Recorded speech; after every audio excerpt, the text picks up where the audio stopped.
Turbochargers, they're fantastic for performance, but not always great for drivability.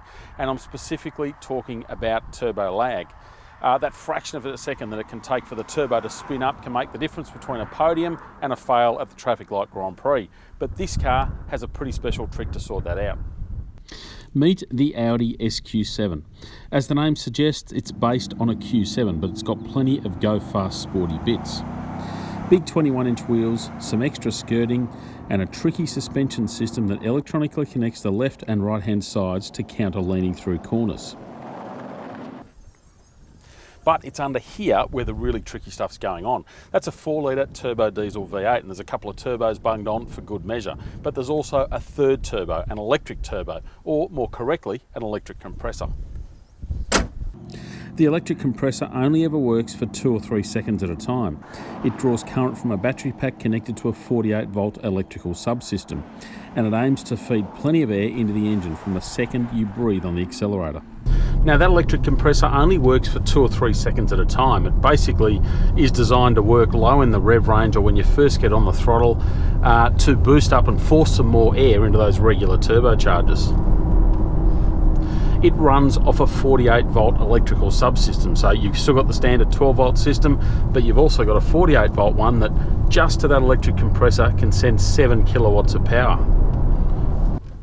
Press the throttle, and it's all systems go almost straight away. You've still got a tiny hesitation there, just as almost the gearbox basically has to get into the right gear and sort things out, but there's a phenomenal amount of punch.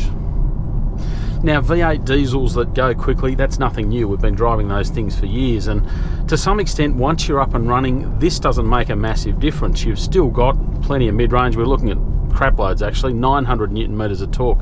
The interesting thing is though, all that torque is available from just 1000 RPM. That is super low in the rev range. So where you really notice how effective it is if you lock it in a gear. So I've just popped it into third, for example, stand on the accelerator, and it really gets going nicely, and you've just got this sort of endless surge of go. Super smooth transmission as well, just the way it slinks between gears is phenomenal. It's also not shy on power either. I mean, obviously diesels, they tend to be about torque, about that thrust and usability from anything 1500, 2000 RPM. And they typically top out at 3,500, 4,000 revs, but this one makes 320 kilowatts. So if you want to stand on it, keep it going for a bit longer, a bit over 5,000 revs, that is a relatively high revving diesel. The other thing Audi's done with the transmission on this car is tweak the ratios. So slightly taller ratio, for example, in the lower gears. So utilising all that torque, that extra availability of torque down low in the rev range so that you can get some mild fuel economy benefits. Now, speaking of that, fuel use, 7.2 litres per 100. And okay, doing what we're doing today, you're probably not going to get close to that. You're certainly going to use more. But the fact that a 2.3 tonne vehicle like this, a car that can accelerate to 100 kilometres an hour in 4.8 seconds and do it so effortlessly and seat 7 people, that's pretty impressive. But the SQ7's a lot more than an engine. Audi's taken advantage of the fact that it does have that better electrical system, the 48 volts to play with, where they can pump more power through the system.